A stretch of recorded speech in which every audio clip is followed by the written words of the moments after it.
Disabilities, Gerald Quinn. It's my pleasure to welcome you both to this session. We'll have then a question and answer and a break at 12:50 to 13, where we'll continue with the speaker from the EU Fundamental Rights Agency, as well as a presentation of the Independent Living Institute's Article 19 project with some questions and answers. If I then give the floor to you, Amalia, please. Thank you very much. Good morning, good afternoon, everyone.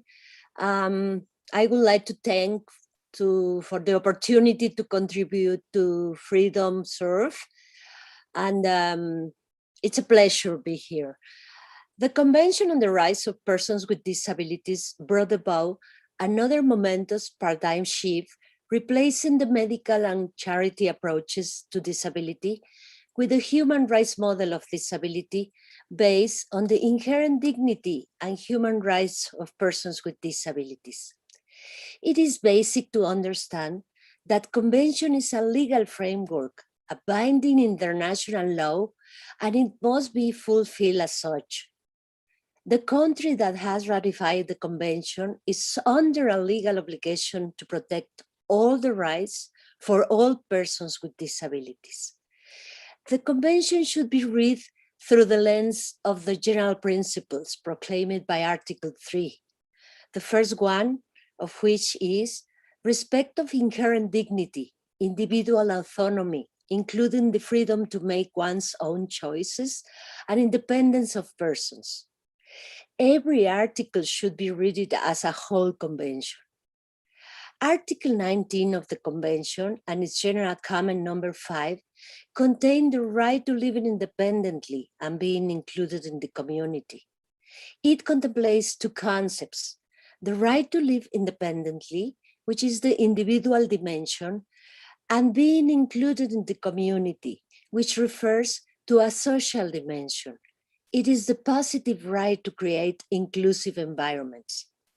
The two concepts of Article 19 refer to living outside of residential institutions of all kinds, and means, above all, not losing personal choice and autonomy as a result of an imposition.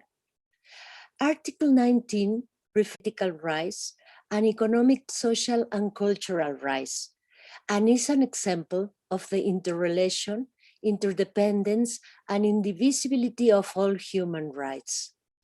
Denial of civil rights of persons with disabilities leads to other forms of structural discriminations. States that continue to invest into segregated practices, such as small homes, are violating both economic and social rights and the convention itself.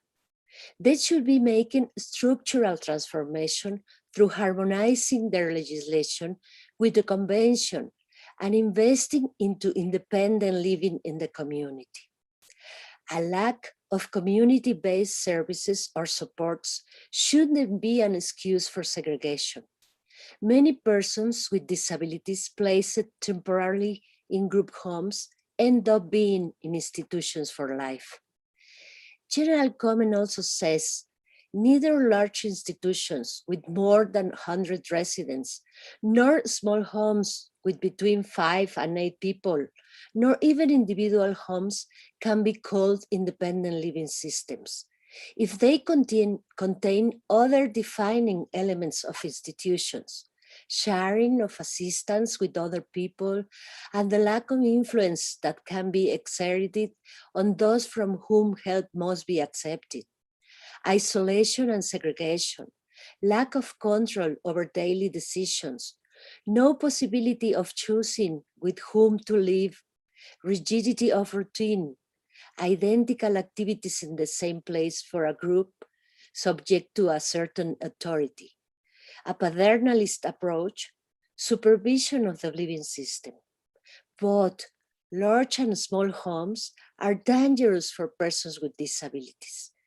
States shouldn't establish satellite life systems that are an offshoot of institutions, that have the appearance of an individual way of life.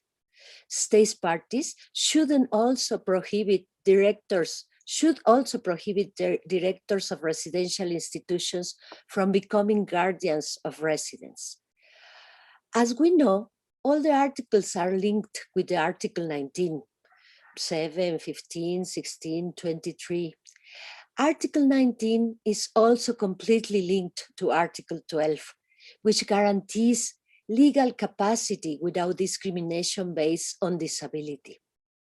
This includes the recognition that the skill in making decisions cannot be measured and must not be used as a reason to restrict the legal effect given to a person's decision making. Convention considers both guardianship regimes and forced treatment regimes to be restrictions of legal capacity that take away a person's right to engage the legal system by her own will and choices, and allow others to make choices that profoundly affect the person's life, even decisions about her own body. These regimes include the deprivation of liberty, using the power of involuntary admission to institutions, delegated to medical personnel, to courts, or by the consent of guardians or family members. All these practices violate the right to legal capacity. In contrast, Article 12 sets out a positive entitlement of support for exercising legal capacity that allows people to seek help with making decisions, understanding information, or communicating their choices without having anyone else take over for them or act against their will. The committee has recommended to the states parties review its understanding of legal protection measures and adopt the human rights model of disability, ensuring the equal recognition of persons with disabilities before the law and repealing provisions allowing for substituted decision-making. Abolishing all legislation that allows the forced institutionalization for persons with disabilities. Adopt legislation on individualized and self-managed personal assistance and social and support services, recognizing the right to live independently and be included in the community for all persons with disabilities, regardless of their impairment or required level of support. Prevent further ill treatment of persons with disabilities in or out institutions, and ensure that persons exposed to torture or ill treatment have access to a complaint procedure and are entitled to and provide with redress and adequate compensation. Accelerate the transition process to ensure that all persons with disabilities living in any form of institution, such as big or small group homes, can live in the community with choices equal to those of other persons. The state parties should focus on the situation of persons with intellectual or psychosocial disabilities, children and elderly persons with disabilities. Reassigning institutions' resources to community services ensures sufficient subsidies and delivered directly to users. And in close consultation with organizations, adopting a national strategy that includes clearly defined measurements, timelines, as well as sufficient funding, human and technical resources on all aspects of the implementation of Article 19. Stop new entrants and not use funds to build new institutions. Collect disaggregated data on persons with disability exposed to violence, in particular women, children with disabilities, and persons still in institutions. Utilize international cooperation for transition programs and community supports. After the pandemic, it is necessary to look ahead, to turn to the areas where the convention can have a more immediate impact, beginning with abstract rights notions and moving towards more concrete results. The Convention should be understood as an instrument that seeks to recast disability as a social construction and articulates protections in application to the specific situation that persons with disabilities face in relationship to their human rights enjoyment. The Convention should be regarded as an educative tool to teach mainstream society about the life circumstances of persons with disabilities. This stands to support by national level law and policy change. Many states and their organizations have developed important indicators for monitoring Article 19. We highly value these efforts. In the monitoring process that the committee applies to state parties, we make the concluding observations after dialogue with state parties. For this, we are particularly attentive to the dialogue with organizations of persons with disabilities and their shadow reports, to the infos for the Human Rights Commissions, to the reports from the national institutions and regional mechanisms, European Disability Forum, UNICEF, and other agencies of United Nations infos.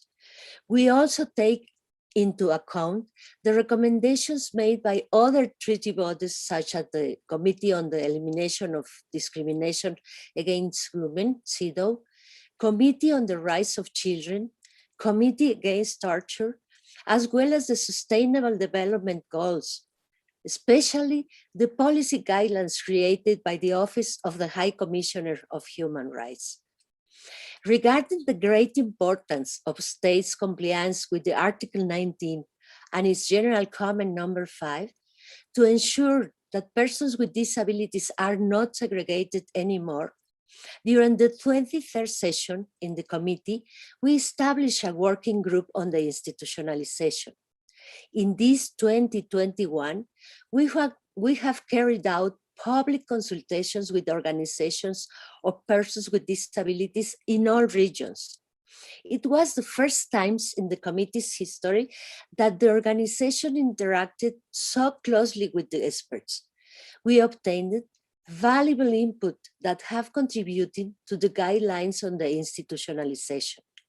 These guidelines were approved by the full committee at its recently concluded 25th session, and they will be posted in the websites committee for everyone's consideration. We invite to everyone to give their opinion. Basically, Article 19 and its General Comment number 5 tell us that we must change the shameful protectionist approach for the very decent support approach. I finish. The same message needs to be sent. If the extensive existing literature has clearly demonstrated the dangers of children in general and persons with disabilities in general to be segregated in large institutions or small homes, that institutionalization is more expensive, both financially and in the harm it causes of those it confines. All this coupled with the fact that the CRPD clearly dictates it, the only possible path is the institutionalization. Thank you very much. And thank you, Amalia, for your very concrete speech, going into in depth about Article 19, its key role for the rights of people with disabilities, and from protection and charity to decent lives is what I take from you from this time. We welcome people to ask questions in the chat, and you'll join us in the panel discussion in a little while once we hear Mr. Gerald Quinn, our UN Special Reporter on the Rights of Persons with Disabilities. Gerald, welcome. Jamie, hi, it's great to be with you and everybody. As you can see, it's bright and sunny here in the west of Ireland, which is very, very nice indeed. It's always great to be on a panel with Amalia to learn about what the committee is doing, and particularly the amazing work of your working group on deinstitutionalization. I'm just off another seminar this morning, I'm sure most of us are, on deinstitutionalization of older persons with disabilities organized by Validity in Budapest, which is kind of a very interesting intersectional approach to the issue of community living. In the time available, let me just do two things. I want to zoom out and let your participants become aware of what the role of the UN Special Rapporteur is. Very few people really know about this, so it's a really welcome opportunity to talk to you and reach you on that topic. And secondly, let me zoom in to Article 19, what we can do wearing the hat of UN Special Rapporteur, and more importantly, how you can interact, because there are many ways in which you can interact and have an impact. First of all, the role of the UN Special Rapporteur. I kind of crunch it down to three main roles. First of all, it's to put a spotlight on thematic issues that sometimes are missed in the global conversation, that states miss, that others miss, or issues that are looming and that we really have to anticipate them now rather than allow them to roll over us later. So that's why our very first report is on armed conflicts and disability, including peace building and disability.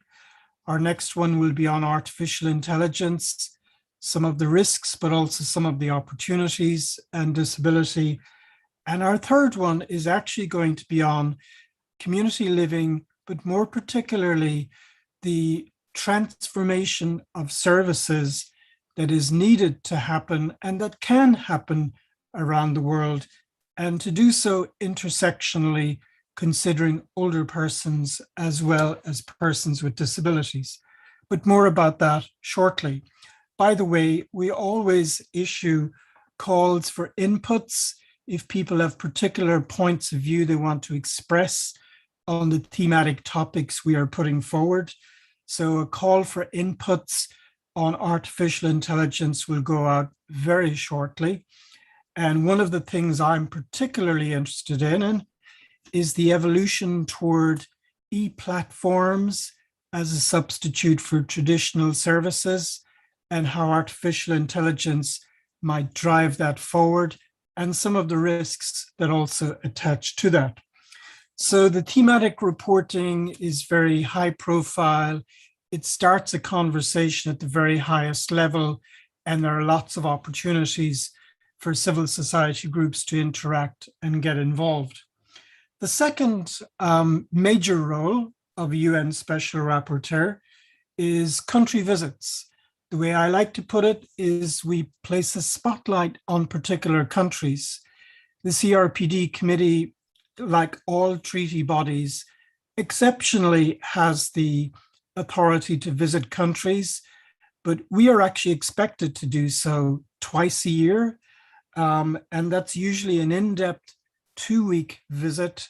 And of course, it means not just visiting with state authorities, but also with civil society groups, national human rights institutions, ombudsmen, etc., etc. So we rely on you to tell us who to talk to, who to dialogue with, who to visit, to make sure that voices on the ground are actually listened to. We had a visit set up to Botswana, which has to be postponed because of COVID. And in the offing are visits to China and possibly the European Union, rather the institutions of the European Union down the line. The third, and by the way, a major report is put together after each country visit. So as it were, you have not just the CRPD committee conclusions on particular countries, you also have the SR's reports on these countries as well. And then last but not least, and it certainly takes up a lot of our time, is individuals and groups in country, Sweden, Botswana, Belgium, can lodge complaints with the Office of the Special Rapporteur. Normally, they're handled confidentially with the relevant state, with a view to working toward an amicable solution. At a certain point in time, the communications can go public, But the intention is to try and navigate a solution for the individuals or the groups concerned. One thing people are not aware of is you can interact in this process, even if your country has not ratified the UN CRPD. So, for example, we can entertain complaints from the United States. Botswana has not, in fact, ratified the UN CRPD. Hopefully, it's about to do so. And sometimes these complaints won't deal with an ongoing issue, but maybe even with draft legislation that's been proposed. So a good example of that, and it's now completely in the public domain, was the extension of the medically assisted right to die in Canada for persons with disabilities. So we interacted with the Canadian Senate at a public hearing on this topic earlier this year, January, I believe it was. So, for example, if there's a draft regulation in the European Union on the structural funds or the resilience and recovery funds, it's entirely open to you to interact with us, to cause us to interact with the European institutions on that particular topic. So they're the major roles. There's a lot else going on. I'm particularly interested in stimulating disability studies, disability rights, teaching, and so I'm very active in helping others around the world set up summer schools in places like China and Africa. We interact almost on a daily basis with seminars and conferences going on throughout the world to support others. But these are the major roles. Article 19, as Amalia said, I take the view that Article 19, alongside Article 12, are the foundational pillars of the CRPD. It's about your right to make your own way in the world, but you're also your right to be in the world alongside all of others. So Article 19 has for a long time been one of my priorities. We already interact with several groups around the world on Article 19, including Validity in Budapest and others, to try and make it a reality. And indeed, I interact with the European Commission quite a lot to make sure that for example, resilience and recovery funds are being used in the right way and not in the wrong way, not just for people with disabilities, but also for older people too. May I add that there are 44 thematic UN special rapporteurs.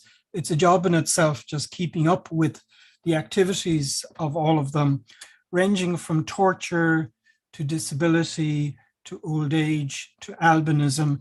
And we interact very, very collaboratively with each other.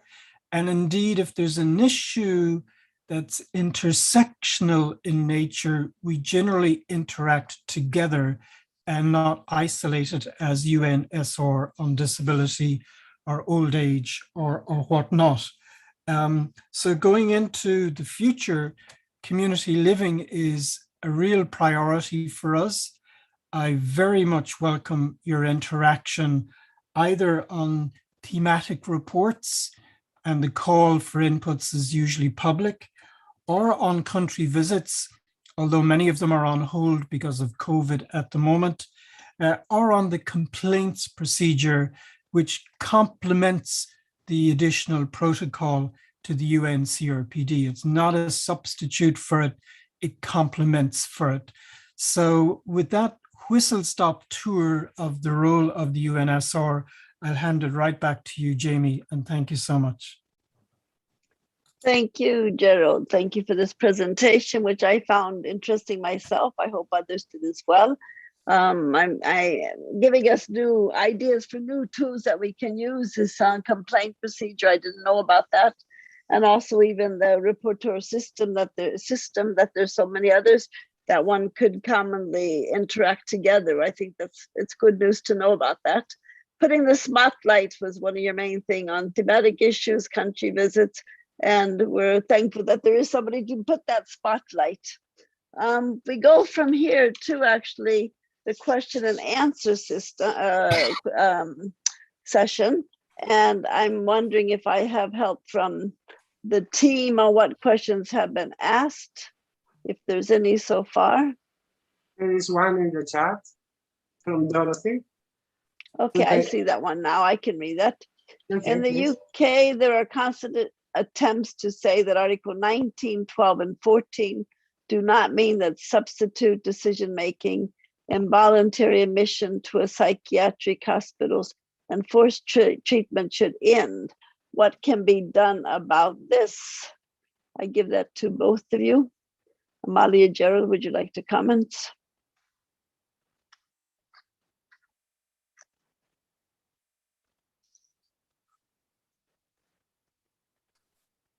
Thank you.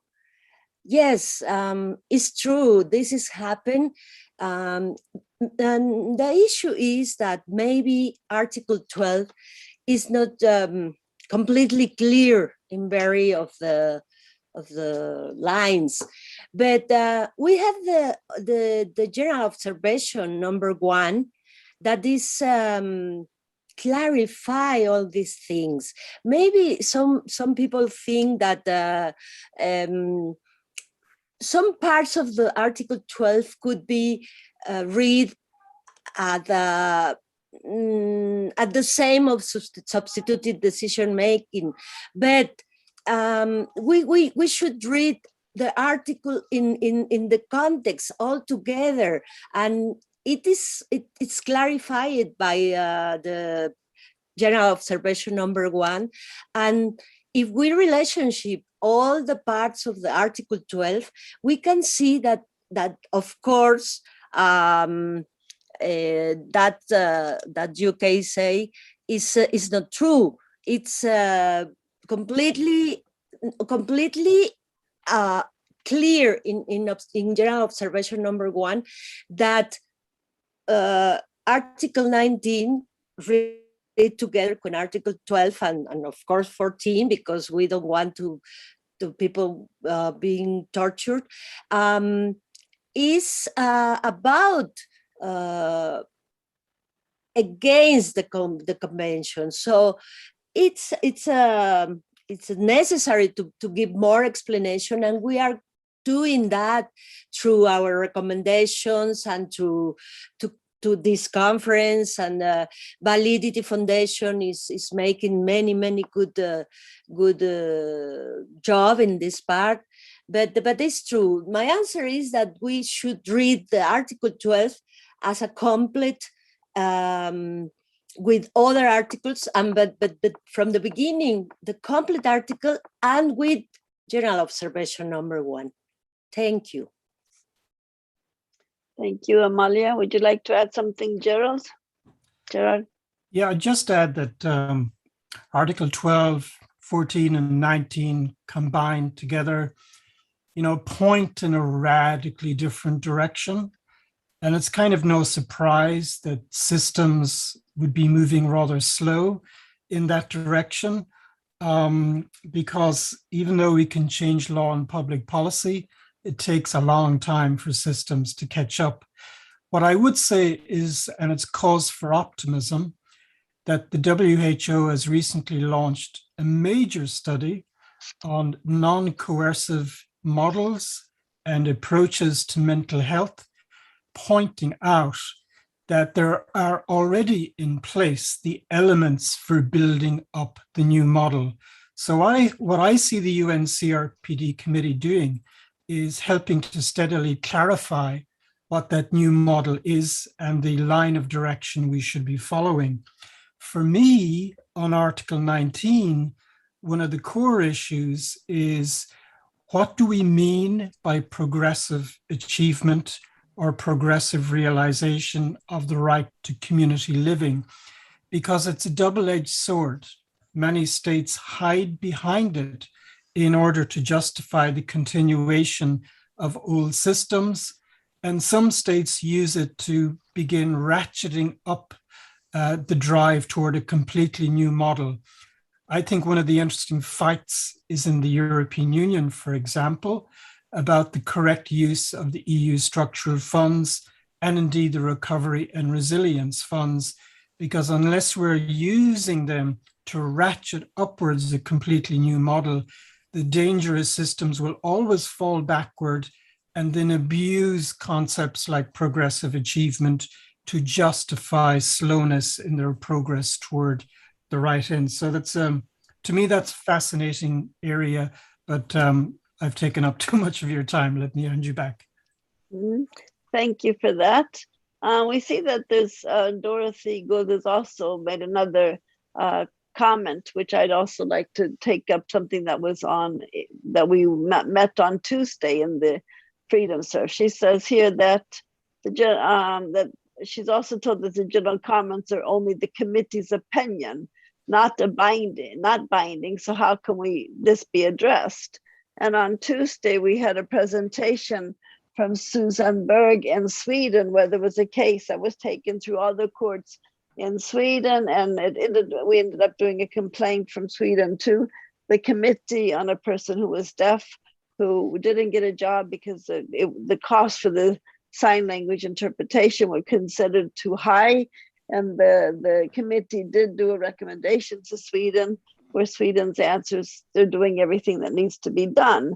So somehow it feels like we're sort of at a dead end somewhere, where we have our good legislation, the UNCRPD, the Article 19, the different general comments, and yet it almost feels like a slap in the face when we're being met with this kind of opinion or statements or reactions. What would you say about this?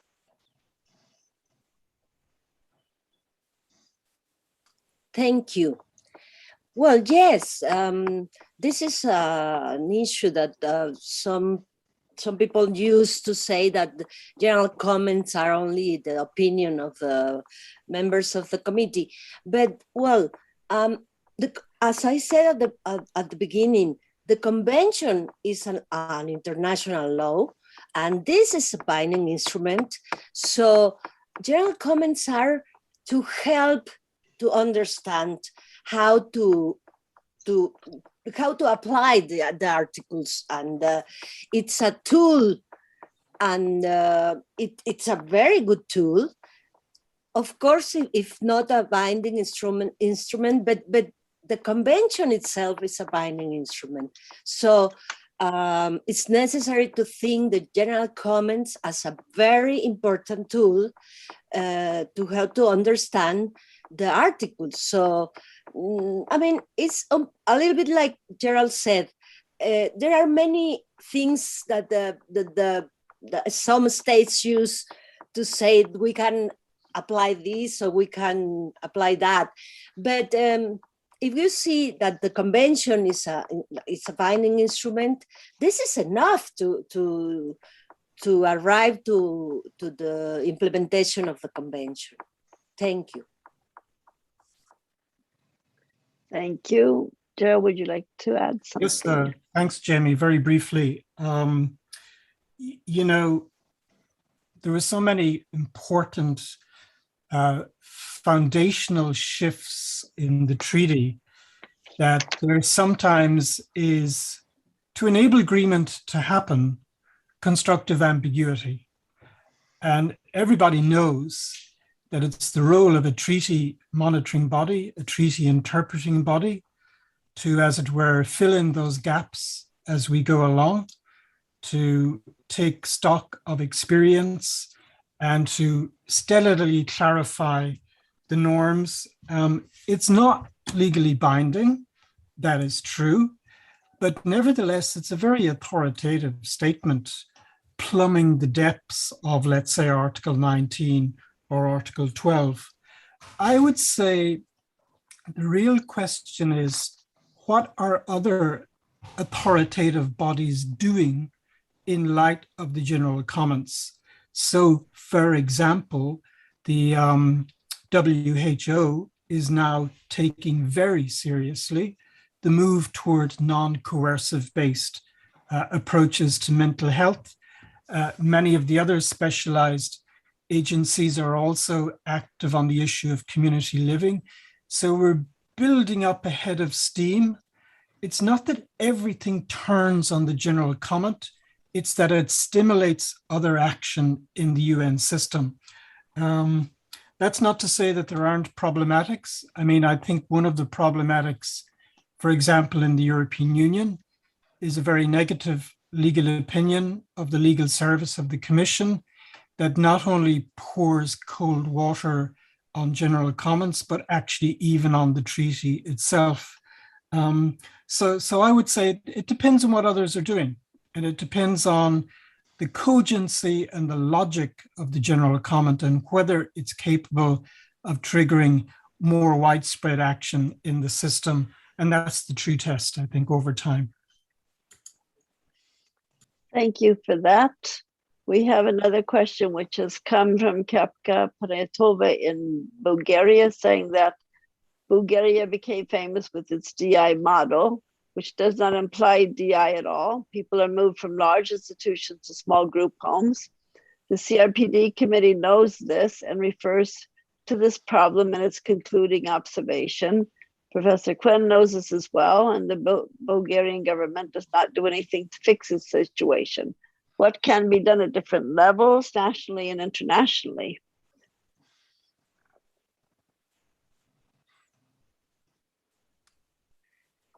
Thank you. Well, it's true. Bulgarian movement, they give this this transition between large institutions into small institutions. They thought that it was I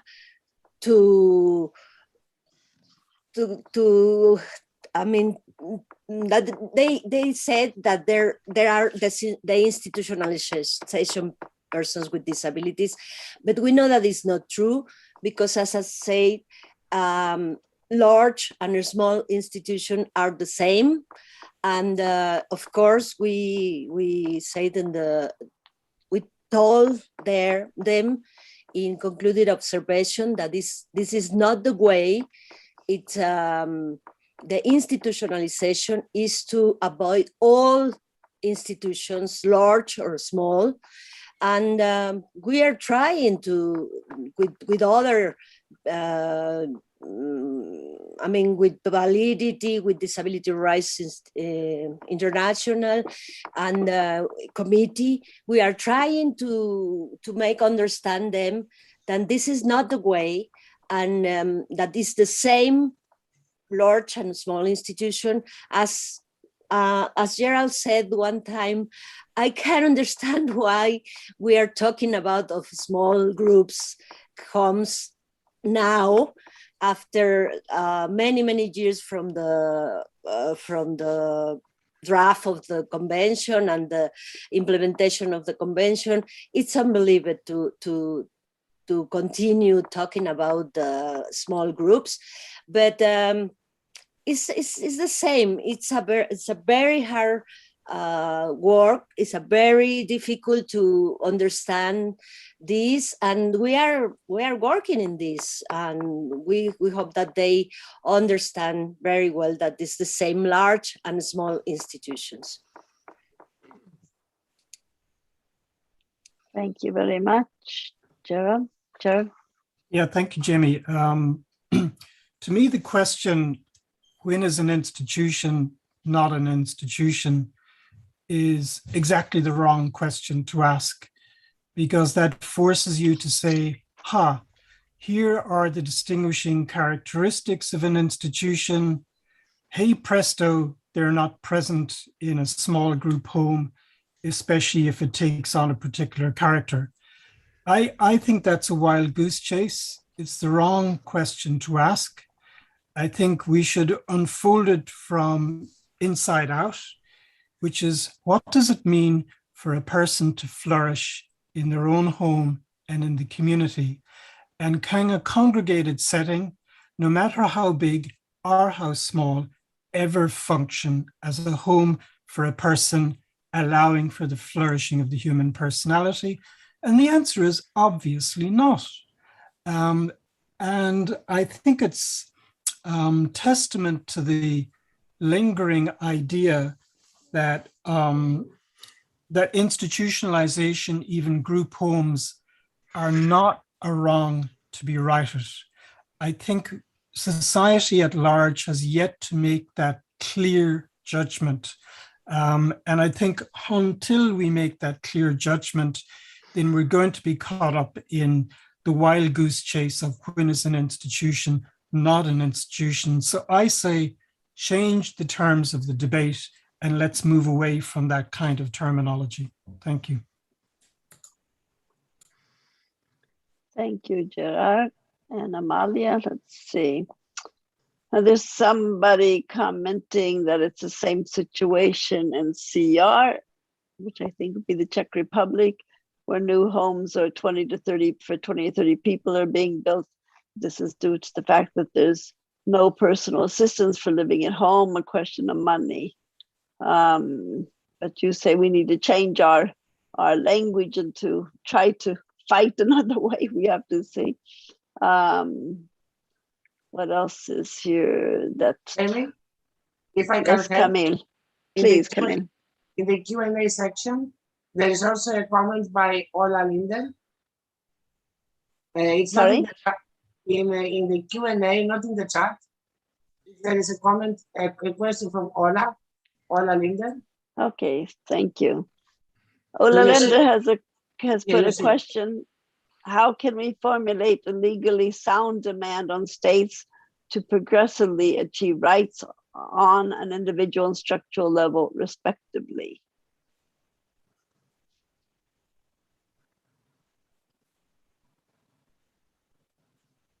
Do either of you have something to say there? Shall I say it one more time? How can we formulate a legally sound demand on states to progressively achieve rights on an individual and structural level, respectively?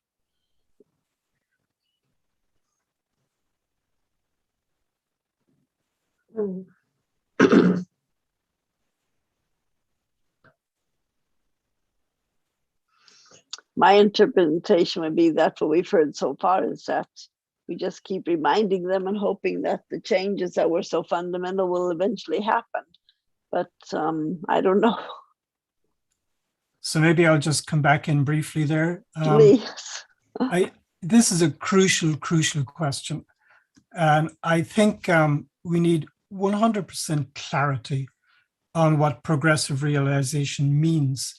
To me, there are some non-negotiable things like no new entry into institutions, no spending of monies directly or indirectly on refurbishing institutions, especially EU monies.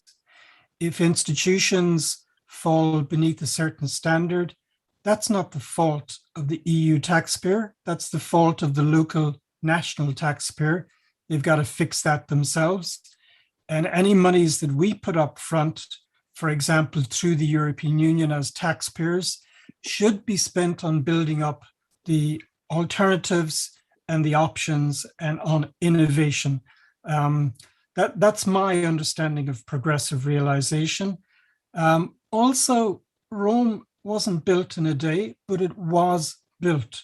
So you have to have very intentional steps with milestones and budgetary milestones in order to move ahead. So that's, I mean, it's a really good question, and there are my initial responses to it. Well, may I just briefly? I'm sure that we have to say to the states the importance for the economy that persons with disabilities are outside of institutions.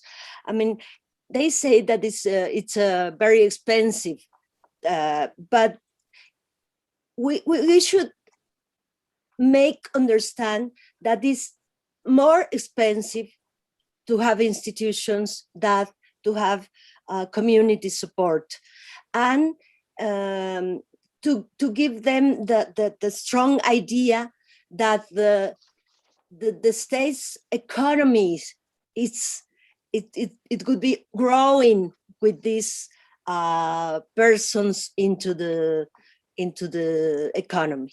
Thank you. Thank you very much, Amalia. Thank you very much, Jera. Let's see, we have one more from CAPCO, and this would be the last one because we need to close in 3 minutes. How can monitoring outcomes influence the policy-making process and the policy actions?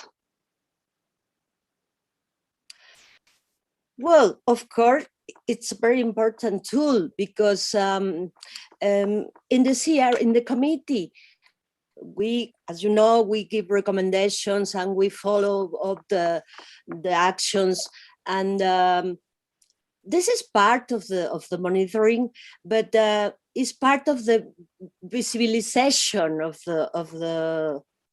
of the issue. It's a step by step making conscious about the importance of the institutionalization, the harmonizing laws, and everything. It's a conjunction of actions that are giving more visibility to the importance of the institutionalization. Thank you. Thank you very much, Amalia. Gerard, a quick response as well. Yeah, I think monitoring is important, but we shouldn't over-exaggerate it, because people in popular culture, and certainly politicians, they're not shocked by what they learn through monitoring. The only thing that really arrests their attention is when they hear directly from the voices of those affected. And I think one of the reasons why they're not shocked is there's a default in culture whereby they think, oh, this is for your own protection, or we're spending welfare dollars on you, it's for your own good, or you have to face your own limitations, which is another subtle way of problematizing people and not problematizing the social arrangements surrounding people. So monitoring can be good, but I think the voice of the people directly affected has got to get through somehow in the monitoring. Let me just say there are other options opening up for people with disabilities and indeed older people. The collective complaints procedure in the European Social Charter is now very much alive to deinstitutionalization issues. They're developing a very sophisticated idea of progressive realization. So there are alternative levers one can push, I think, in the war of maneuver, and that's what this is really all about. Thank you, Jamie. Back to you. Thank you. I think we'll finish with that, which gives us some hope that there are things happening, and we hope for a better situation. Though, as I'm reading in the chat, we are restless. We can become, how do you say, to want to give up because it just doesn't seem like we're getting anywhere. But I think we're just going to be fighting until we fall into our graves. Anyway, thanks very much, Amalia. Thank you very much, Jared. Thank you, everybody who's listened. We now have a 10-minute break, so stay online if you would like to continue with us at 1300 when we'll have a speaker from the EU Fundamental Rights Agency. Thank you so far, so long. Thank you, Jamie. Thank you. Thank you. Okay, bye-bye for now. In the meantime, I will put some music on the break. Okay, thank you, Camille. From 1 o'clock. Yes, the music is from Dennis Quinn, and an artist from UK who wrote this, who sent us the songs especially for the Freedom Sale. So I hope you enjoy them. Share my screen.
brought those rules up, I was set to succeed.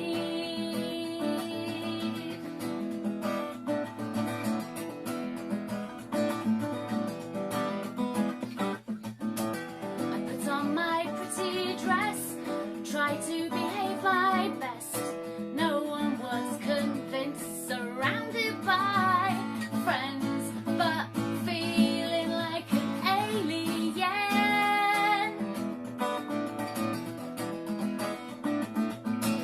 I cannot be someone else, I cannot be someone else, until I felt unwelcome. I would have been fine, but I was like a stuck record all night. It really would be easier if you included me.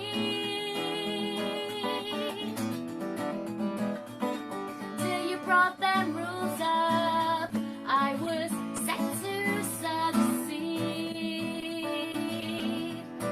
Oh, it really would be easier if you accepted me.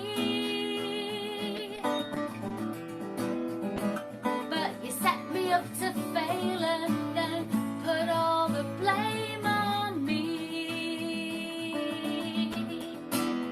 So I will not watch what I say, I will not watch what I say.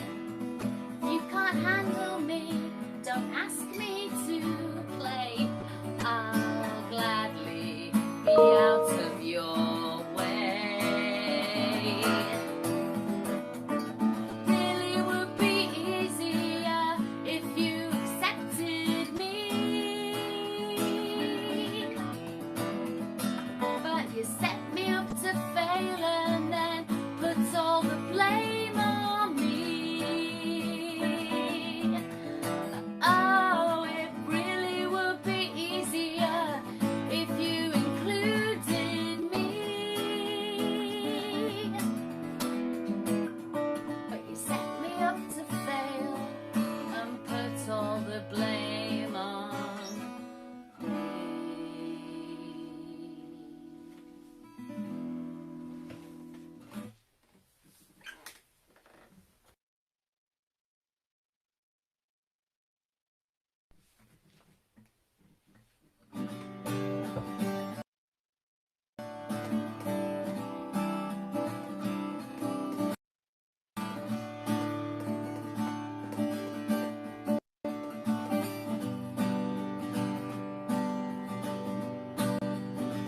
Out in the pig pen, I was wondering again, why we're the ones in trouble when such evil wins within. Our people are lying, dying in their own excrements. When we brought some of it to you, on your walls it looked pretty cool. Can't believe they think we're doing wrong. The riot coppers with their cutters break the cuffs and move us on.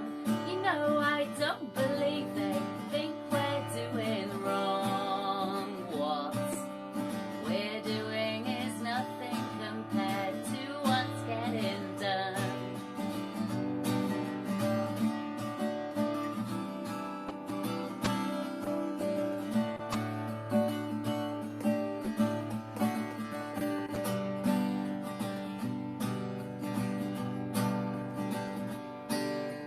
Officer, if you're really bored and you're looking out for crimes, we've got a list of villains abusing our rights all the time.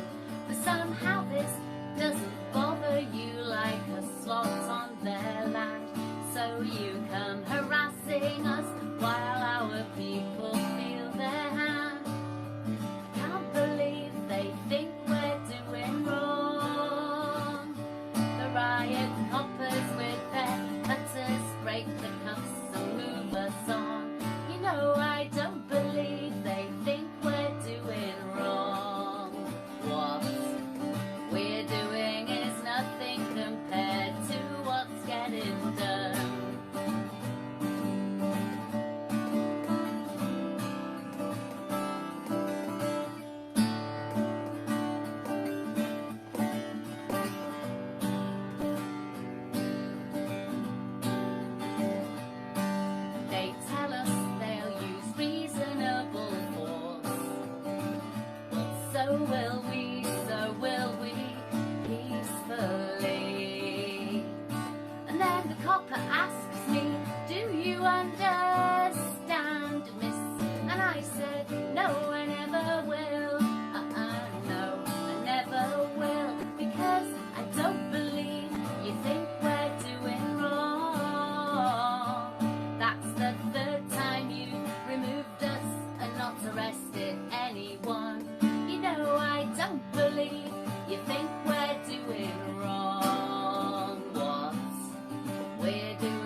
Hello, Padam. Yeah, hi, Camille. Okay, yeah, I think we're ready to start back. I think so. Yeah, okay, hi, everyone. Welcome to the second part of this session. I am delighted to introduce Robert John Owl, who is the head of the policy program for the researching the CRPD for the European Fundamental Rights Agency. So he's going to talk to us about tools we can use for monitoring Article 19 and some of the FRA's experiences. Yeah, without further ado, take it away, Robert. Thanks very much for that, and thanks very much for the interesting session we just had as well before the break. It was very, very interesting to listen to. I thought I would just briefly discuss during this session some of the work that the Fundamental Rights Agency has done, and it might also be of interest to you to see a bit how we would go about doing this work. I'm just going to put some things in the chat here, some publications. I hope that comes through like this. One moment. So yeah, there we go. So these are some recent publications that the agency did on the topic of deinstitutionalization, and they basically describe, based on our research, how the process of deinstitutionalization can happen at the national level. They describe some basic advice and suggestions on how that could be done. Of course, we've heard from our UN colleagues, and of course, the work that the agency does is very much based on the way that the UN Human Rights Office does its work. So we've used what's called the structure, process, and outcome method. So perhaps it would be interesting just to briefly touch on that also as it relates to deinstitutionalization. So when it comes to these various indicators that you can use if you want to monitor, for example, at the national level, or in our case at the European level, how deinstitutionalization is going, or any how the implementation of any CRPD article is going, for that matter. The types of indicators you could look at can be divided into three types. Structural indicators, which really focus on the commitment of the state, for example, the acceptance of standards like the CRPD itself, whether there are legal, whether the CRPD has been transposed into law, and so on. There's also process indicators. So these relate to how the state has taken, whether the state has taken initiatives to transform these commitments into reality. So these are things like having budgets in place, having a sustainable budget for the various processes you need, having complaints mechanisms in place, raising awareness, and other things of that nature. And then, of course, that would then turn into, that would then hopefully lead to the outcomes that we're after. So what are called outcome indicators. So these relate to the situation on the ground, and focus on measuring the results of the state's commitments and its efforts on actual individuals. So this is, of course, a rather slower moving indicator. It's an indicator that is only going to move if sufficient efforts have been made. But of course, a number of different types of outcome indicators can generally be envisaged. So these are things like the number of people that experience violations of the CRPD, the number of people who have access to personal support in the case of the various CRPD articles that require it, the perception of human rights protection, and the number of people that are aware of their rights, and so on. So these are some basic. There's a good way of thinking about how to monitor progress. Of Of course, there's also many different data sources that you can use if you're going to monitor the progress of an article like Article 19. So there's a lot of different data sources that you can use, from administrative data to socioeconomic surveys at the national level, victimization surveys, data based on complaints. So, for example, from ombuds institutions. And of course, various forms of data that's collected by public or private service providers or academic research.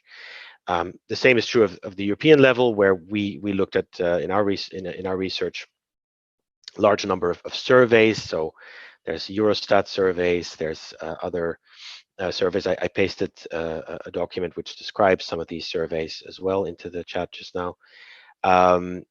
So these are the surveys like the European Social Survey, European Working Conditions Survey, the Labor Force Survey, and so on, the Eurobarometer.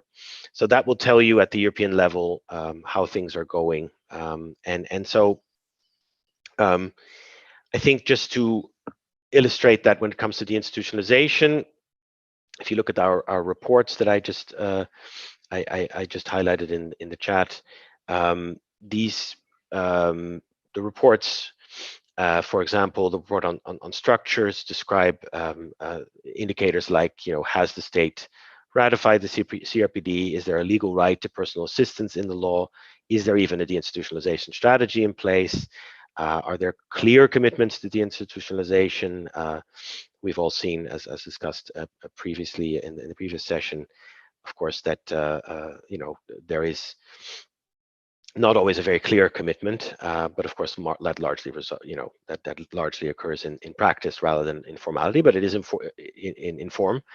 But it is important to ensure that at least formally speaking, all the right structures are in place.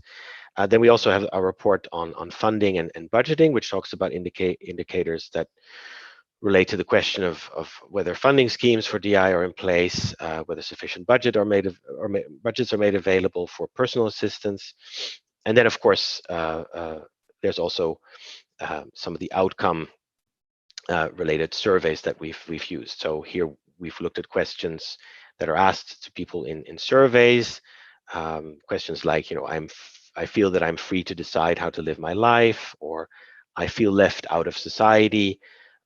So these are kind of more general questions that go to the question of whether someone feels that they are able to lead their lives in the way they wish. But of course, there are also more concrete questions that you can ask in surveys that you can look at. So whether people actually receive help in the assistance that they need in daily life, or whether, for example, they are satisfied with their accommodation when it comes to the move from institutions to the community. That's, of course, a very important question. We also did a report, which I could get into in much more detail, of course, if you'd like, on perspectives from the ground. So that tried to capture more narrative issues, basically trying to answer the question of how you actually change things in practice. And in that report, which you can also find in the chat, we describe the various lessons learned and what the key drivers and barriers of the deinstitutionalization process are. So I'm happy to go into a bit more detail on that if you would like. Just in terms of the agency and what we're doing, as I said, so we one of the major things we obviously do is that we issue research reports like the ones that I've just shared with you. FRA is also part of the EU CRPD monitoring framework, together with the European Ombudsman, EDF, and the European Parliament. So this is the body that was set up under Article 33.2 of the CRPD to monitor the implementation of the convention at the EU level. So we are part of that as well. So one of the major things we do there is both to issue reports, but also to raise issues with the Commission as a framework, and to ensure that appropriate attention is paid to the implementation of the CRPD at all levels within the EU. And of course, we also assist national monitoring frameworks in developing indicators. So some of the things I've been discussing, developing CRPD indicators has been done together with the Bulgarian and the Czech monitoring bodies recently in the past year. So we've worked with them on developing indicators on particular articles, and also because it was mentioned also by Jared earlier, the issue of EU funds is one that has our particular attention. So right now, the agency is starting a project on EU funds and compliance of EU funds with the Charter and the CRPD. The idea is to look at the potential role of national human rights bodies in monitoring the spending of EU funds. That applies to the entire Charter and, of course, also to the entire CRPD.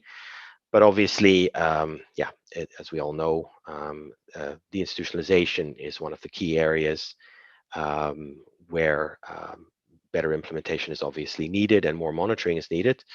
So we will be starting that project, which has as its aim to really give guidance to and raise the capacity of national human rights bodies on how to monitor the use of EU funds. So there it would be very interesting and very useful if everyone that we can get both at the European and the national level, we're really looking for input, in terms of trying to figure out how to set up effective monitoring systems to ensure that EU funds are spent on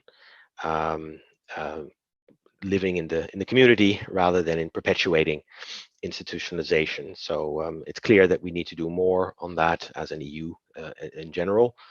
And we're looking to enhance national monitoring systems on that. So we'd be interested in working with various people on that, and we will be starting a research project on that soon. So stay tuned on that, I would say. So as I say, I'm happy to go into more detail on any of these issues, but I will kind of leave it there for now, and I guess we'll see if there are any issues that are raised during the Q&A. So thanks very much. Thank you, Robert, for that. That was very interesting. And it was a good supplement to what we heard earlier as well from the previous UN speakers. And it was, it's very, it gives a lot of food for thought. So next we are going to go to, I think, Jamie, is that right? Or is it, Jamie, you're next, I believe. Or is it, Jamie from Independent Living. Can you share our PowerPoint? Oh, the PowerPoint. Otherwise, I can share it, if that's okay. Yeah, if you have it. Yeah. Oh, hi, Mary. Yes, sorry, I didn't see you there. So I'll be introducing Mary Stelasu, who is working on the Independent Living Institute's Article 19 project, and also Jamie Bulling, who is the director of Independent Living Institute. So they will both be co-presenting. They will both be co-presenting now. I believe Jamie is going to talk more generally about Sweden and Article 19. And Mary is going to present the project relating to Article 19. So take it away, both of you. Thank you very much. It's our pleasure to be here today in this role as well. And we have a PowerPoint, which we'll go through quickly and then have questions and answers. So today we're here from the Independent Living Institute, which is located in Stockholm, Sweden. It's a foundation. It's existed since 1993 and was started by Adolf Ratzka, a great leader in Europe and even in the world for independent living. The foundation conducts different projects like the one we'll talk about, Article 19, in a few minutes. So that is what is the Independent Living Institute. I just explained that. We, of course, work on the principles of independent living for self-determination, participation. We use Article 19 as well as the convention as two of our main tools. When it comes to projects, we've had other projects like using the law as a tool, which was to raise awareness on the CRPD was raise awareness on discrimination and how you can use the legislation in your country to counter discrimination by, if needed, taking cases to court. Though, as I said previously, we did take a case to all the courts and then to the CRPD committee and came to a dead stop somehow. Another project which has been quite successful was the Disabled Refugees Welcome Project, DRW, where we, during the project, we're looking at what are the needs of this group of people, meaning refugees, asylum seekers, people who come to study through marriage, which we then put under the whole, we put everybody, migrants with disabilities. What kind of support do they need? What kind of support are they getting? What works, what doesn't work? It was a 3-year project, but now we're continuing with this because we found that it's an area which does need much work. So we've now incorporated this within independent living, the actual, our activities. Article 19 is a tool. Mario will talk more about the tool, but it's the project is to raise awareness on the CRPD in Article 19 and the general comment number 5 here in Sweden. We're to develop a tool for the implementation of Article 19 in Sweden. And we are going to produce what we call a gap analysis on the Swedish legislation in regard to Article 19, which legislation should be changed or is missing. This is something we are working on. Some of the activities, among others, have been seminars, we've done pods, we have study circles, we've had group discussions to work on bringing about these indicators, which is a tool for the implementation. We'll also be doing what we call a barometer based on self-assessment or self-determination and participation.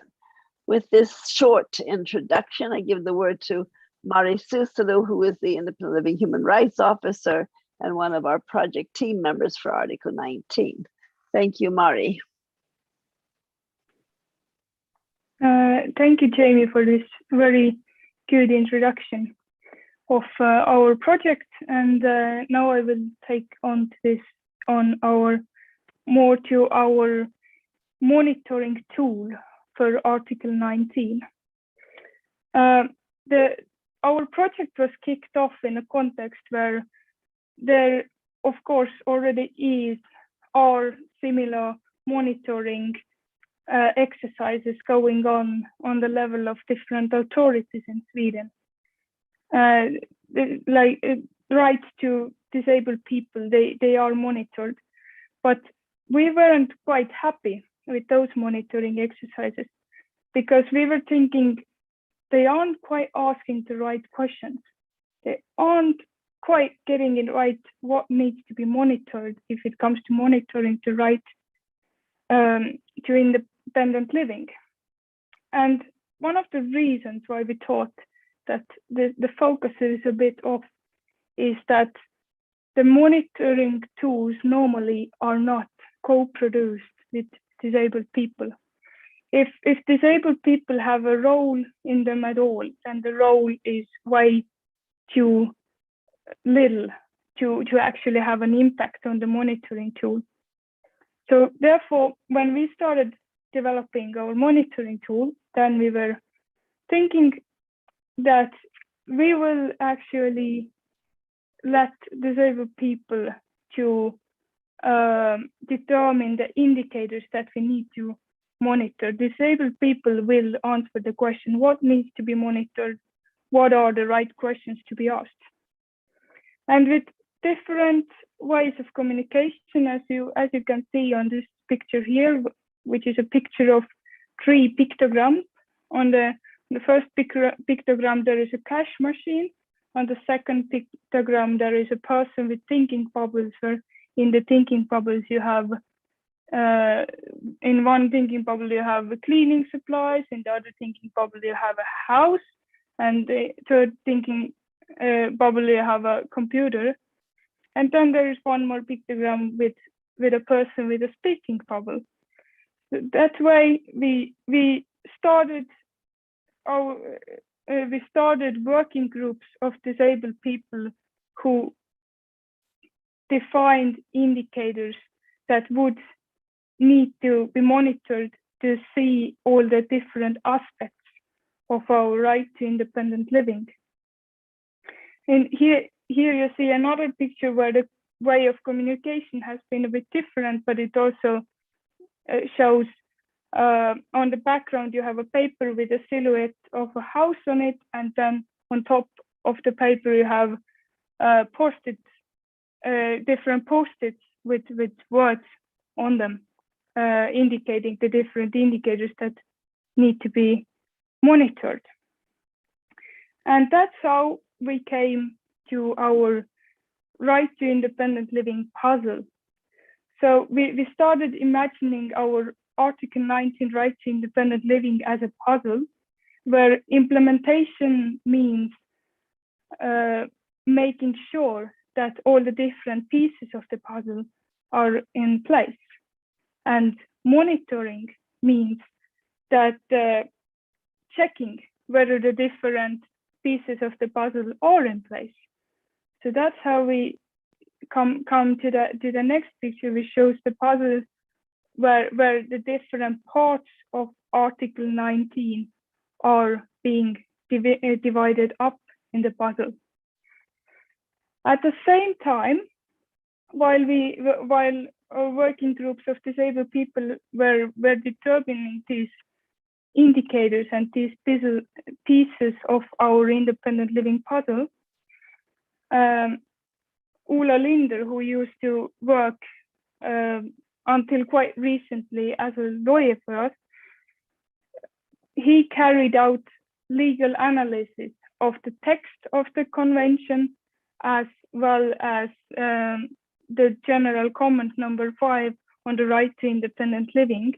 And as a result of this legal analysis, he was able to identify some further indicators that would need to be monitored, and those indicators were modified by our working group so they would also properly reflect the reality of disabled people in Sweden. And that way, we ended up with 101 indicators to monitor the right to independent living. So next step was to divide these indicators up in a structure. And here you see a table, which I don't expect anybody to read explicitly now. I will just use it to explain to you guys what kind of structure we have for our monitoring tool. This structure is inspired by the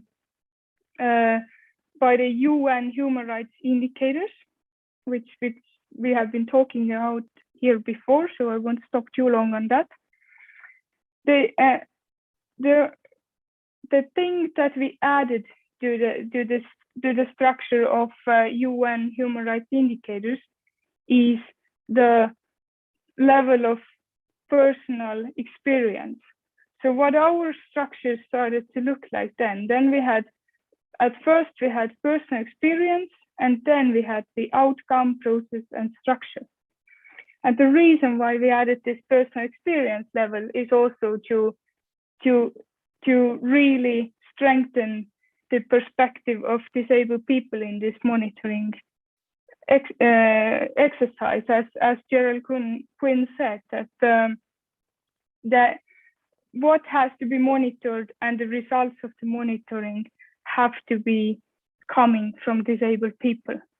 So in this first level, there are questions that are directed to the disabled people and are to be answered by disabled people, and that is a very good way of showing how it is going for Sweden with the implementation of Article 19. And then after that comes the outcome level, which is the statistics, what kind of results are we getting from the different measures that are carried out to implement Article 19. The next level is process, which is questions about the different systems and services and things that are organized to make sure that people get access to their right to independent living. And the last one is structural level, which is about laws and rules and frameworks for rights connected to the right to independent living, and also the legal frameworks for organizing the different processes that are necessary to ensure people's right to independent living.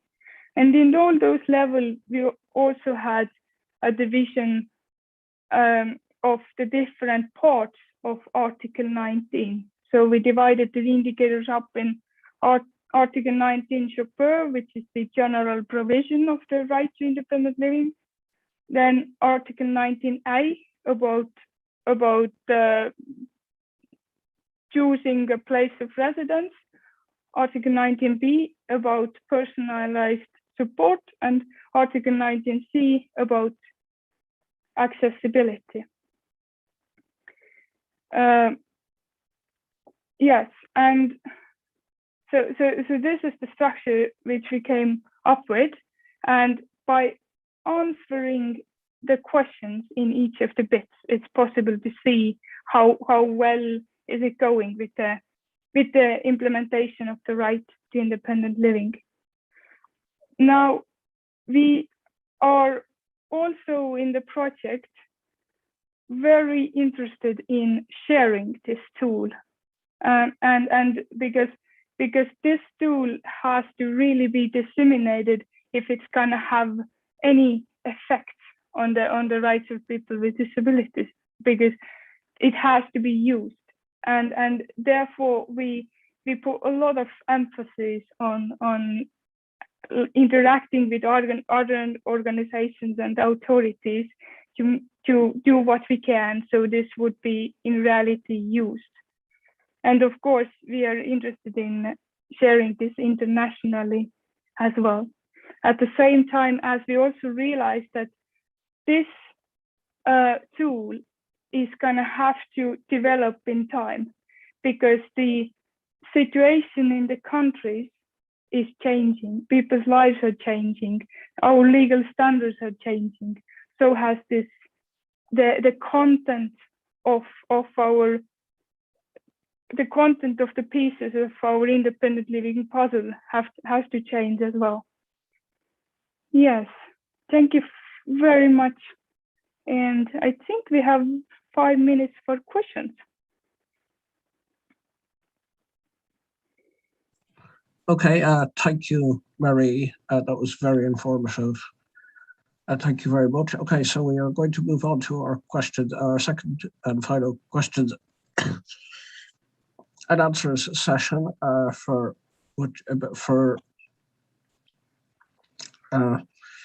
so yeah, if you want to leave questions and answers in the either in the Q&A box or in the chat box, and we will read them out to the panelists. Don't be shy. Maybe while we're waiting to see if there's any questions, just to say that, I mean, this work is in process. We're not quite done with the work Mari's describing. So when it is done, then we'll try to get the English translation, which we then can share. There's been some, I mean, as you hear, 101 indicators, it's quite massive, and how do we make this usable?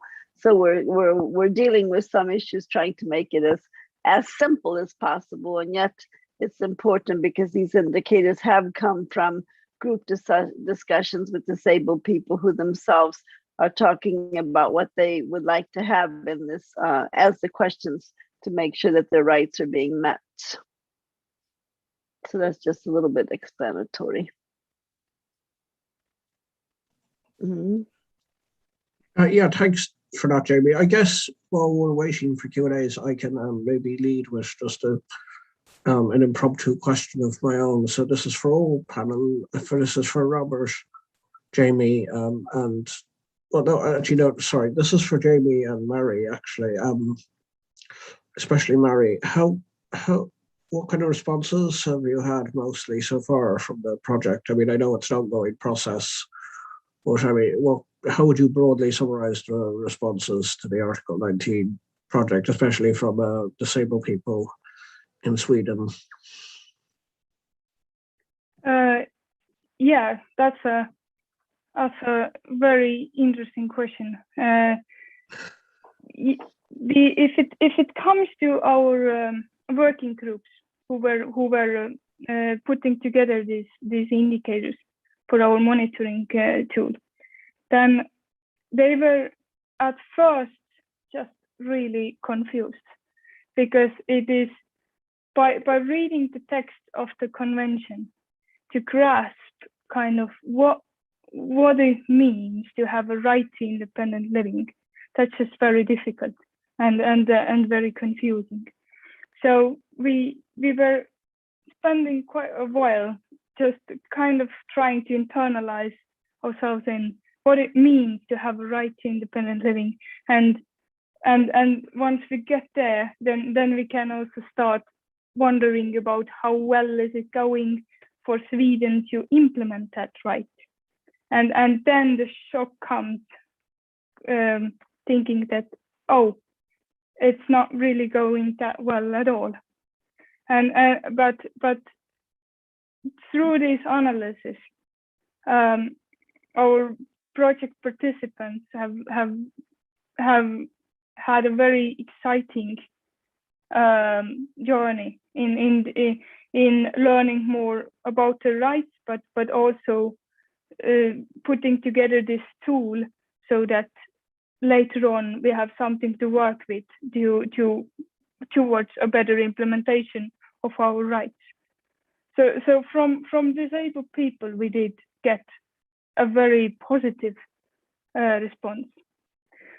If it comes to the kind of contacts that we have had with different authorities and the municipalities, they find this tool very interesting too, in large part because it does have such a good background in disabled people's voices, but there are some issues that they point out if it comes to trying to actually use it as, and those issues are the ones that Jamie was talking, that, oh, we have 101 indicators, how are we going to work with them all, and does it really, like, what kind of level of ambition we should have with this work? How far do we think we want to reach with it? So these are the kind of questions. But generally, we have gotten very positive response, and we really hope that this response develops into concrete practices where this tool will be also used.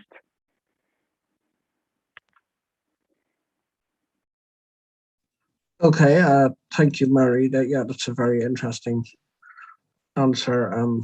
And yeah, it sounds like you're doing a lot of good work already, and hopefully you'll progress in the future further and come up with good results. I'm just going to look to see, do we have any I can help with that, Father. questions? Yeah. I can help. So there is a couple of questions now. I will take it with the chronological order. So I see Kapka thanked everyone for the presentation and says she would like the presentations to be shared because she loved the table. I guess it's referring especially to Mari's presentation. Then there is a question from Anne Gantin, who says, in the UK, we have an issue with false representation of the government actions, positions. For example, government saying they consult disabled people's organization, but not doing so, going rather to charities and political think tanks, which may have ideological slant to write. So this is not basically the statement. And then there is a question from Gerard Quinn for Robert,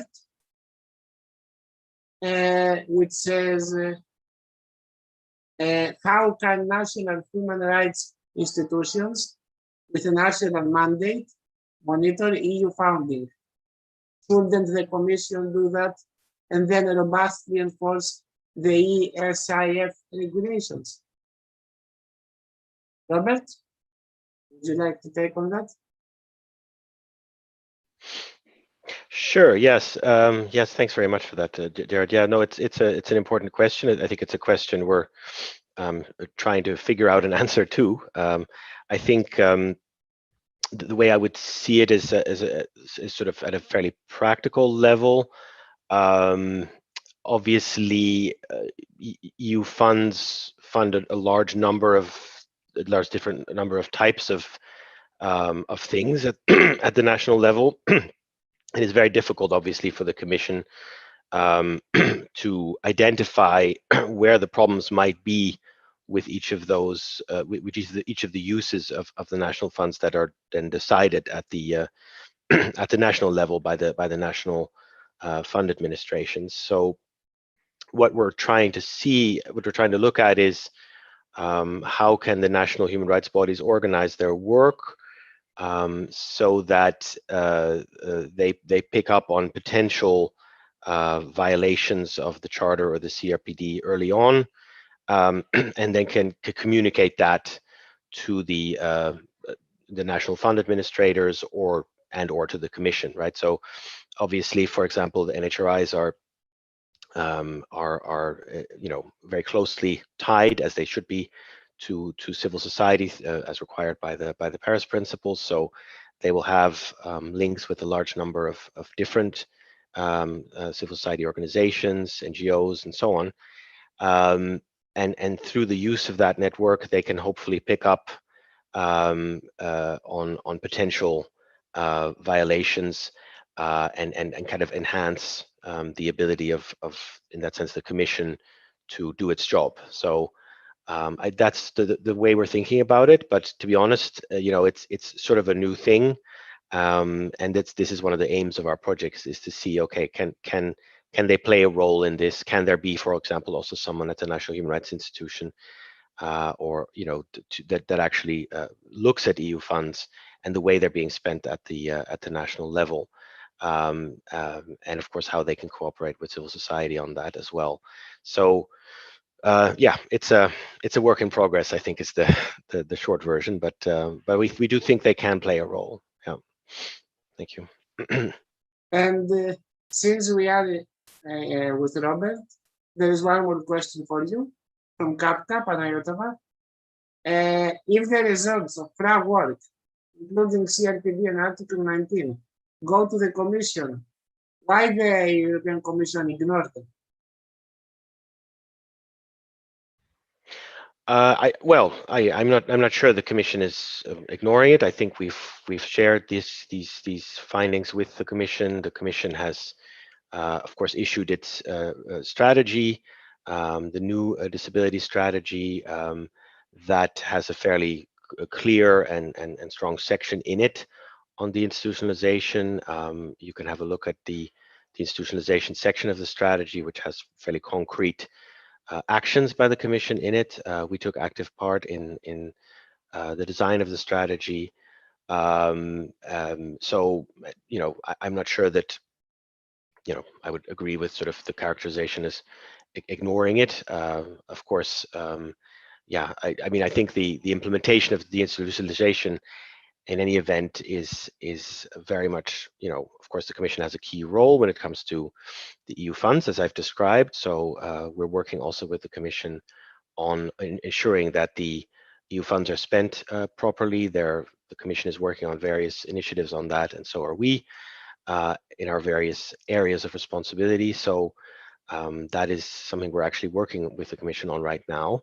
As I mentioned, this EU funds project, where we're working on more the sort of national human rights institutions angle. I can't speak for the Commission on what they are doing, of course, but I am aware of the other actions that the Commission is undertaking to make sure that the new Common Provisions Regulation is enforced properly, and that the national authorities are aware of their obligations under that, including, of course, under the CRPD. There are very clear and strong provisions in the Common Provisions Regulation, that is the regulation that governs all the EU funds, on the CRPD. They're very concrete and specific. So I would certainly hope that yeah, there'll be an improvement in implementation of this particular Article 19 in the upcoming funding round. So thank you. Thanks, Robert. Yeah, there is a few comments about the UK, but it's not questions, so I mean, I can read them quickly just for the sake of persons. Yeah, if you could read them, please. Yeah, for persons with visual impairments. So there is again Anne saying, UK DPO starting to work on the civil society shadow report follow-up now through February 2022. And then she adds Northern Ireland legal jurisdiction separate too. And Kapka replies to that this UK problem is a problem in Bulgaria, but I'm sure not only. And the last comment so far is again from Kapka. The long version, European Commission justifies its actions by national governments, and national governments usually refer to requirements from European Commission. This seems to be a never-ending game at the expense of disabled people and all EU citizens. That's the last comment so far. I don't know if anyone would like to comment on that or to add something, either Robert or any of the other panelists.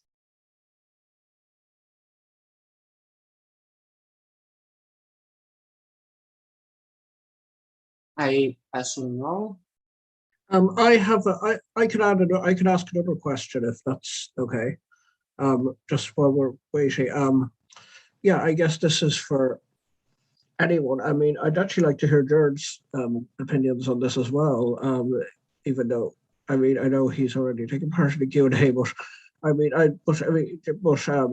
Robert, you and I would like to hear yours too.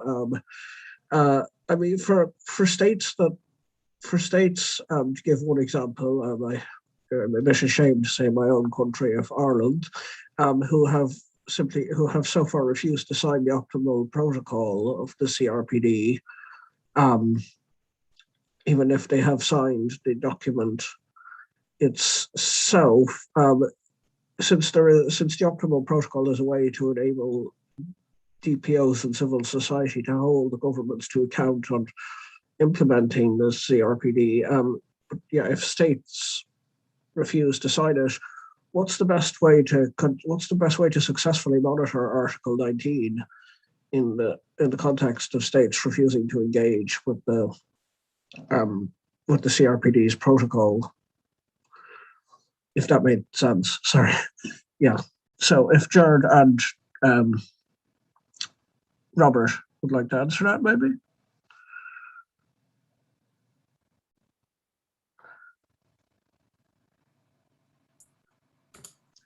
You go, Robert. You go ahead.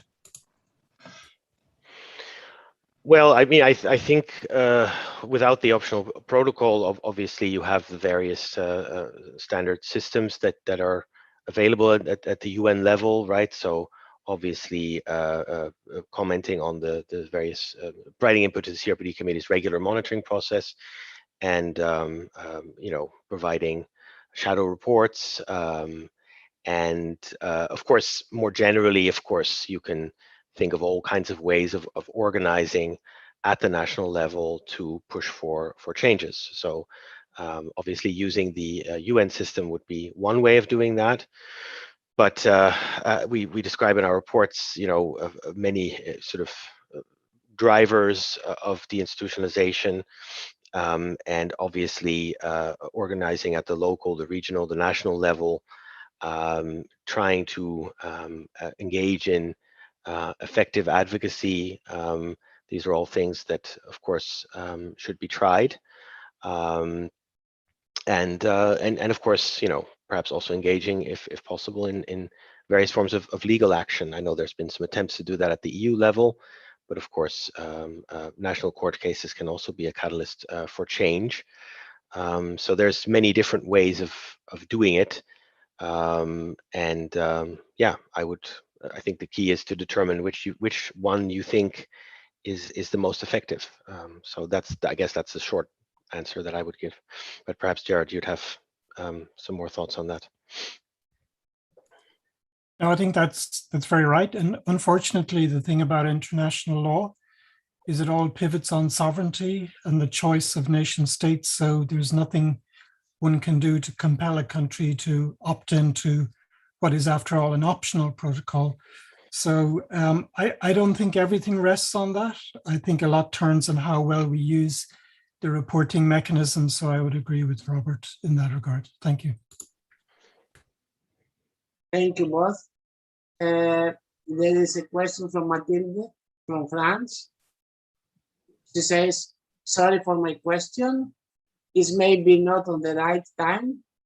And then she says, how to react against the government, which says, we allow people to live where they want, and some want to live in institutions, so we do not DI. Questions? I will guess it's open to everyone who will wish to answer. Yeah, I suppose I can also just take a first stab at that question. I mean, I think you know, what I would say is that if you look at what people told us at the national level, in terms of what are some of the barriers to deinstitutionalization, it's something that is known as learned dependence of people with disabilities themselves. So that is, that people, do not learn or maybe forget how to do tasks that are done for them in institutional settings. So, they may not, they may simply lose the skills that they need to live in the community. And of course, that then contributes to a sense of maybe a feeling that you can't do it, that a lack of confidence that you can live in the community. So one of the things that, for example, in our reports, we recommend is as part of the deinstitutionalization process to train people before they start living in the community to relearn some of those skills they may have lost or may never even have learned in the first place. So when people say, well, first of all, it seems rather unlikely that everyone would say that they want to live in an institution. I can't imagine that would be the case, but even if some people did do that, some people did say that, it may be as a result of this learned dependence and a feeling perhaps that they don't, that they've gotten so used to living in an institution and then that they simply lack the skills to go to the community. In other words, that they may lack confidence. So I would say it very much is a role of the state to come in and ensure that the systems are in place to help people regain their confidence and their abilities to live in the community. So I would kind of answer it like that. Thank you. I see also Mari raised her hand, so you would like to follow up on that? Yes, I agree with you a lot, Robert. Thank you for this answer. I would like to reflect on another important aspect which comes to play when we put this question to table. That there's some that this kind of thinking that some people want to live in institutions. What it means to want something, or it means that if we say that it means that you have choice and you choose something, what it means to have choice, it means to have a choice between meaningful options of something. So that is this kind of choice and meaningful choice are very important aspects of the right to independent living, that it doesn't really matter whether somebody wants to live in an institution or not, or it of course does, but at the same time, at the same time there has to be meaningful choice of not wanting to live in an institution. And that meaningful choice of not living in an institution, that is lacking in very many points today. So when people who already are in institutions, they're there often because there is just no meaningful alternatives to being in that institution. So you can't go and ask them whether they want to be there or not, because they have never provided any other choice really. You could ask that question once the person has had a choice, but we haven't gotten there yet in most of the countries in Europe. So yeah, that's what I would say, that we, instead of focusing of whether people want to live in institutions or not, the focus has to be on that there have to be meaningful choices of living in the community. Okay, thank you both. I don't know if there's anyone else would like to follow up, or we go to the next ones. There is a couple of questions now. I don't see anyone yet now, so I assume we go with the next questions. By the way, we have around 8 minutes to finish. Let me open my camera so I don't see black box too. So there is Anne Galpin again. She says, what can we do if our governments bring in domestic legislation that ignores social model, key parts of Article 19 UN CRPD? In UK, the recent Mental Health Act review white paper, Dorothy Good is more informed than me about this. And now the green paper on health and disability, currently open for consultation until 11 October. Don't know if anyone wishes to follow that. What do we do if our government brings in domestic legislation that ignores social model, key Article 19 and CRPD?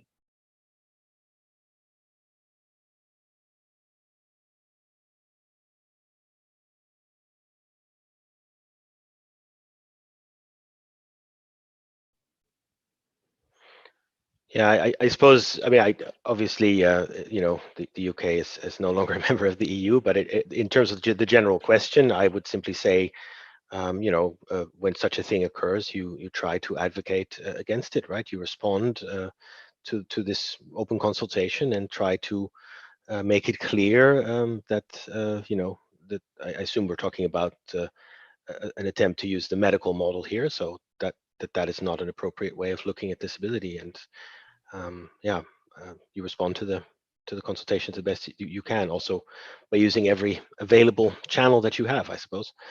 Yeah. Yes, thank you, Robert. Okay, so I will go to, I mean, unless anyone else wishes to take the floor, I will go to the next question. Again, I always speak in the chronological order. So now it's Kapka, who said, my last question, given that EU introduced the rule of law as a requirement for full membership, how can we make both EU and national governments to take UN CRPD and disability rights seriously? For the time being, it seems that the corruption is the only focus in the process. And she adds later, perhaps Gerard can give his advice on disabilities and the rule of law. Again, I mean, it's whoever wants to follow, whether it's Gerard or Robert or anyone else, feel free.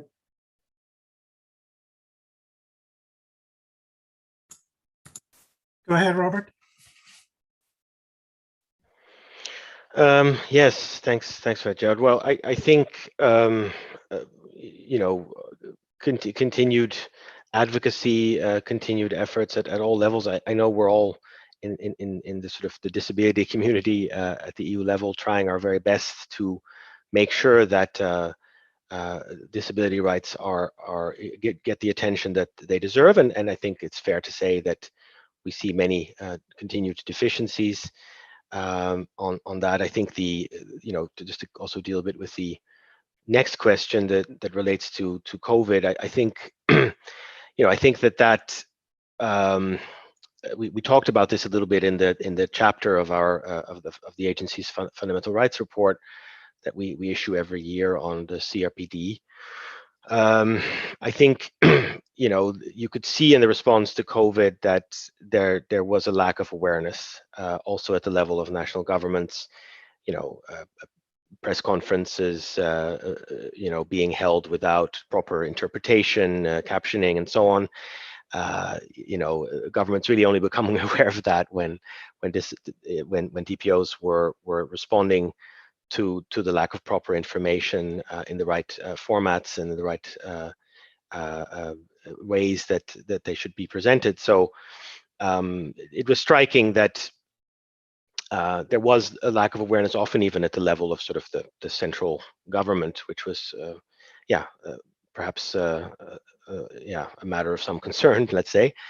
And I think, when it comes to deinstitutionalization, and also just to kind of deal with the next question, I think it's become very clear, and we've sort of put it that way in our chapter as well, that especially during the COVID pandemic, the issue of deinstitutionalization has become very much a matter related to the health of individuals, even at some level a matter of life and death, right? So it's it's been awful what's happened in institutions. We've seen unfortunately a lot of deaths, a lot of unnecessary deaths occurring, and it's been one of the it's been one of the tragic ways in which we've seen in a very kind of visible way that the fact that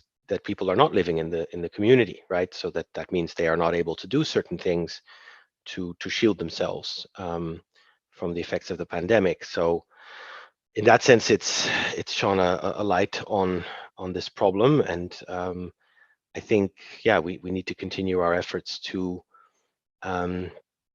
make it clear wherever there are such major violations, that it's highlighted, and that action is then taken to correct it.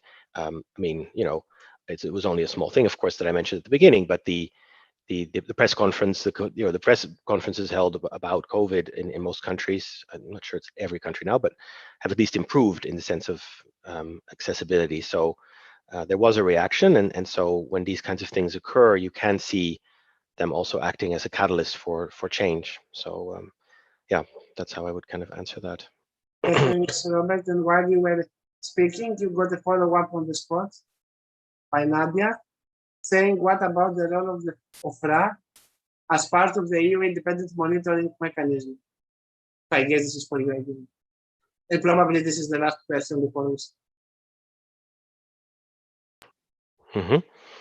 Yeah, no, I think the agency has an important role to play and will continue to play that role. We are currently still the secretariat of the EU monitoring mechanism.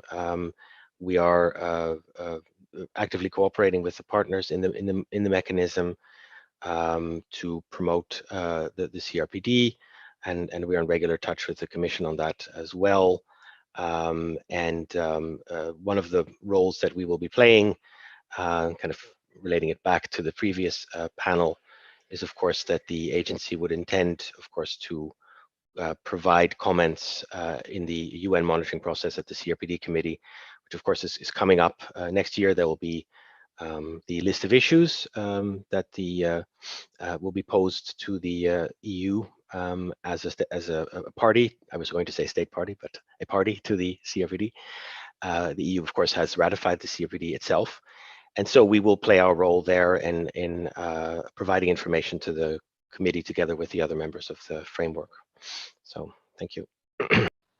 Thank you as well. And unless there is no one else that would like to follow up from the panelists, I will give the floor to Pada for the concluding remarks and everything. I think, Pada, you can take the floor. Yeah, okay, thank you, Camille. Okay, I'm going to conclude the meeting by saying thank you to our wonderful panelists. I see that Amalia left already, but thank you to her as well. That's unfortunate, but thank you everyone for your great contributions. Thank you to our attendees. Thank you to my technical support, Camille, And thank you to our captioner, Julia. I think we've come away with a lot of insightful material, hopefully. If you want to get in contact with any of the speakers from today, I think some of their contact information is in the comments. I think I saw Camille posted earlier. You can also contact us at email at any time through our email addresses or our Facebook page. And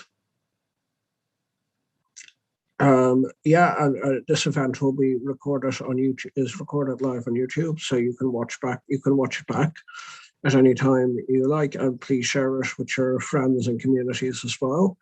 And I think that is it. So without further ado, I will close the meeting, and I hope you all have a good day, and I hope you enjoyed what's left of our Freedom Surf. Thank you very much.